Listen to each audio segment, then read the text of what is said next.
Welcome to Education Today. I'm Caitlin Becker of Armstrong High School in the Armstrong School District. It's no secret that Armstrong County has an energetic and motivated group of organizations who are working hard to keep the children of our communities healthy and strong.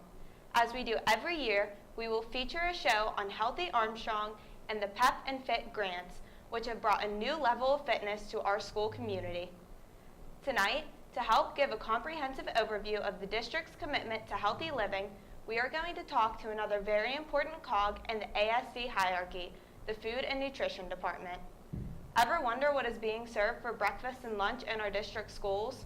Or even how the menu is selected and why? We have with us tonight Luann Fee, the ASD Food and Nutrition Coordinator, and Mia Wendt, an intern working with the district from IUP. Welcome to Education Today. Would you please introduce yourselves and your current roles with the district? Hi, I'm Luann Fee, and I am the Director of Food and Nutrition Services at Armstrong School District. And I'm Mia Wendt. I'm a dietetic intern with Luann. Thank you for joining us. So, we have something new and exciting happening in the elementary schools this year. All students eat for free. How is this happening? It's a federally funded program. It's called the Community Eligibility Program, and schools qualify based on the percentage of students whose families are directly certified for free lunches. Families are directly certified when they receive SNAP and TANF benefits. A school has to have at least 40% of their students that are directly certified. In our district, we have between 30 and 60%, but we were able to combine the elementaries and able to run the program. However, at the high school level, we weren't able to qualify. The district's reimbursed for the meals. It's federally funded, not local funds, and it's a combined percentage of those schools, and I think it came to about 46%, and then you take that times 1.6, and that's how they determine how they're reimbursing us for meals. So for this year, $3.23 a lunch we received for 73% of the students who ate, and we received only 36 cents for 27% of the students. A little confusing, right? It is, and it's difficult to make a budget. Basically, it's a trial and error process. There's a good chance we won't be able to do this next year because the program is costing the food service fund this year. And fortunately, we have a fund balance, but we need to be able to sustain or supplement the program in future years. So there's a good chance we won't be running it for next year. So you're not sure if the CEP, the Community Eligibility Program, can operate again next year. That's too bad, but I guess we should be happy that we can take advantage of it for this year. I'm sure that it definitely helped a lot of families with the budgets, especially with all the job issues going on in Armstrong County. I think it did. I believe most of them were happy to have it for a year, and I'm glad we could help them for a year. There's advantages. We're serving about 350 more breakfasts today. So I'm hoping that next year the students who came in and tried the breakfast program because it was free to everyone, this year will take advantage of it next year.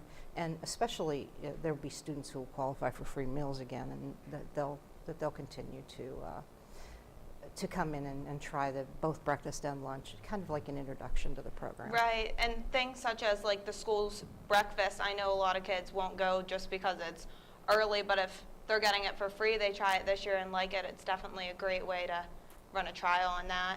Right, yeah, we're hoping. So we also changed computer systems this year in the cafeteria for student payments. Is there a reason that we changed systems? We changed the software program to a program called Primero Edge, and this is a program that was recommended by the Department of Education. But we chose it mostly because it's a web-based program. So when parents put money onto their student's account, it shows up immediately. I don't know if you remember, but in past years, a parent might put money on their student's account in the morning, and it would take 2 or 3 days before it showed up. So at lunch, we would be telling the child they owed money when they really didn't. This eliminates that issue. The only problem with a web-based program is it does run a little slower, so you might have noticed that there are times when the cash registers are spinning to keep up with us. Right. So you mentioned that the parents can put the money directly onto their child's account. Whenever they do that, is there a fee for using a credit card? There is. Unfortunately, if they want to use a credit card, they have to pay a fee.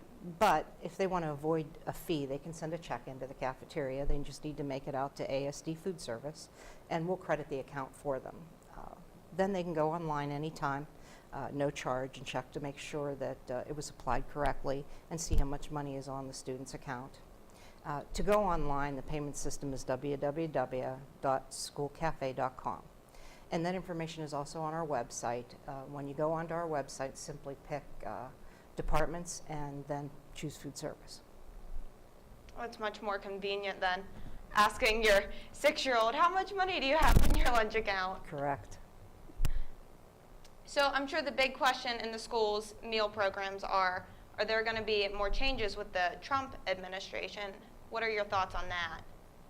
Well, I'm not sure President Trump will make school meals great again, but I think with the new administration, I have to wonder if we'll continue with the next phase of the nutrition standards, if they'll take place. And that next phase was to continue to reduce the sodium in the school breakfast and lunches. Currently, we have to keep the elementary lunches under 1,230 milligrams and the secondary at 1,420 milligrams. The new requirements for next school year would be 935 milligrams for the elementary and 1080 for secondary.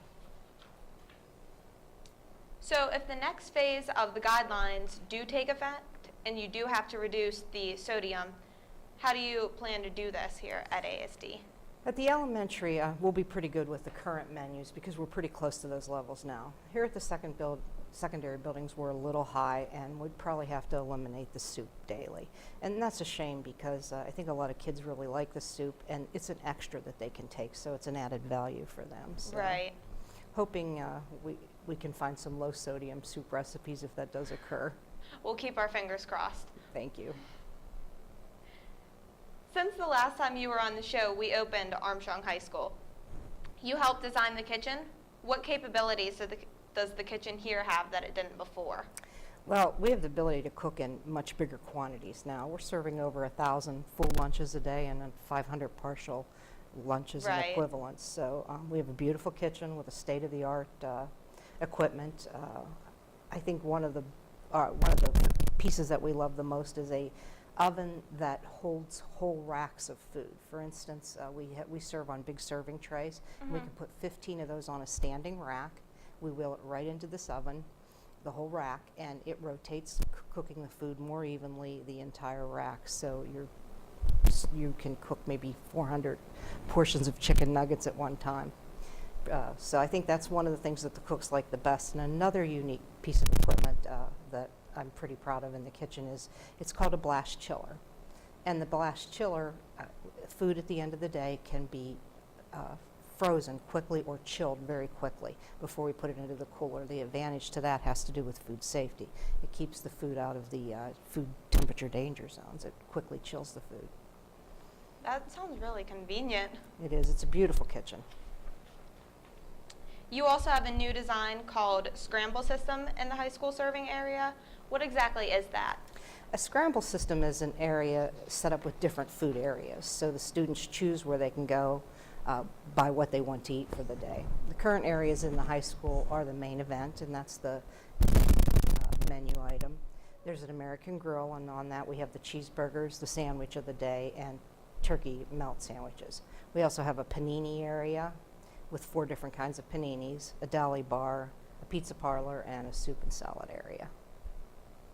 So being in high school, I hear a lot of students complimenting the new food choices. There's a lot more selection at the bigger school.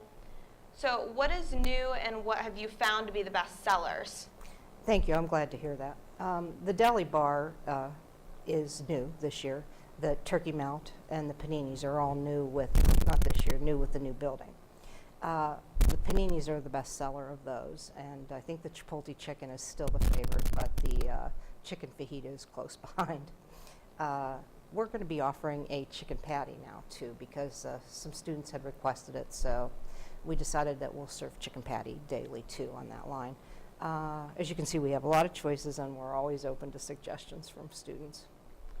All right, we'll keep that in mind. Thank you so much. We're going to take a short break and we'll be right back with Armstrong School District's Education Today.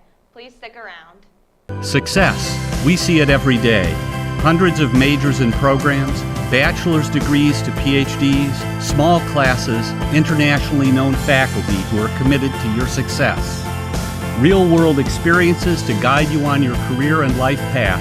An alumni network 120,000 strong. I'm IUP President Mike Driscoll. Visit us. Find your success at Indiana University of Pennsylvania.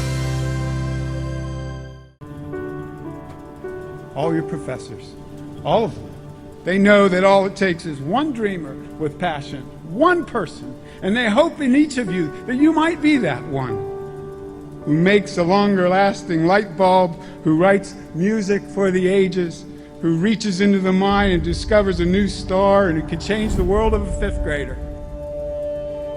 We're gathered here to hope in you. It's hard to explain. It just became home.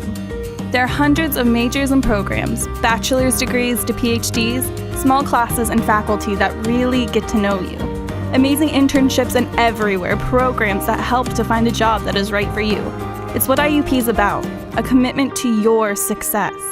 See it for yourself. Visit us, Indiana University of Pennsylvania. Find your success. The brain is a remarkable organ. It's almost infinite in its capacity. Its ability to reach its full potential is limited by only one thing: the heart. For if the heart isn't fully engaged in what you're doing, if you have no drive, no passion, the brain will simply go through the motions. Find your success at Indiana University of Pennsylvania. Hi, we're back with Armstrong School District's Education Today. We're talking about Armstrong School District's food and nutrition programs with Lou Ann Fee and Mia Wendt. So I'm sure that there is a lot that goes into holding a position such as yours and the internships as well. Let's focus on that for a minute. What is a dietetic internship? So a dietetic internship is a supervised practice year, typically after you've received your bachelor's degree in dietetics. It can be built into an undergraduate program, but most schools it isn't. So what it consists of is typically around 1,200 supervised practice hours, anywhere from 6 to 12 months after you've received your degree. And it's in various settings, such as a hospital with Lou Ann here in food service or community nutrition. So Mia, why did you choose to become a registered dietitian? I went back and forth my senior year of high school between a lot of different majors, as I'm sure you guys are all doing here too. Oh, we definitely have experience with that. Yeah, so I feel your pain there, but I got accepted into IUP's food nutrition program my senior year of high school, and I researched it a little bit more, and I realized it combined my two passions, which are food and helping others. So in combining those two, I think it's an awesome opportunity for me as a future registered dietitian to be able to educate my patients or clients between the relationship of food and disease, and that's just so neat to me. Right. So what kind of requirements need to be met? So your undergraduate degree, typically, first of all, stay within the GPA range, things like that. And there's this long application system we have to go through, but I think we'll get to that in a little bit. What was your favorite part of your rotation at Armstrong School District? So far, it's just been working with everybody, Lou Ann, her secretary, Julie, all of the managers in the kitchen, all of the employees in the kitchen. They're so welcoming and friendly, and they've really have made this experience worthwhile. Has your time here helped you narrow down the particular field of dietetics that you are interested in? It has. Without giving anything away too much, food service has grown on me. It definitely has, especially working with Lou Ann. She's absolutely great at what she does. But I've still got a couple months to go in this internship, so we'll see what doors become open for me. Hopefully it looks up. I hope so. What do you think of the program in place here at Armstrong School District? I think it's great. Like I've said the people make programs anywhere you go, food service included, and Luann does an absolutely amazing job at what she does. She can handle any situation, and her employees they do the greatest job with everything from making a little kid's day during the lunch line to clean up at the end of the day. It's a great program from start to finish. It's great to hear. Is there anything else that either of you would like to add for the benefit of our viewers? I would just like to remind everyone that a lot of the information that we talked about today, and in addition the menus and the nutritional information, we have nutritional information on everything that we serve, and it's also broken down by the menu of the day, and that's on our website. And again, it's the Armstrong School District website, and you go to departments and then choose food service, and there's a list on the left-hand side, and you can choose anything, many options, anything you'd ever wanted to know about school lunch. Well, hopefully everybody keeps that one in mind. That's our show for today. I'd like to thank our guests, Luann Fee, ASD's Food and Nutrition Coordinator, and Mia Wendt, ASD's Dietetic Intern, for taking time out of their busy schedules to talk about the district's food and nutrition program. Our thanks go out to the TV production students of Armstrong High School, led by their teacher, Mr. Don Swanson. They were our film crew today. Please join us again next week for another look at the Armstrong School District. Visit our website for updated information about the district, and have a great week.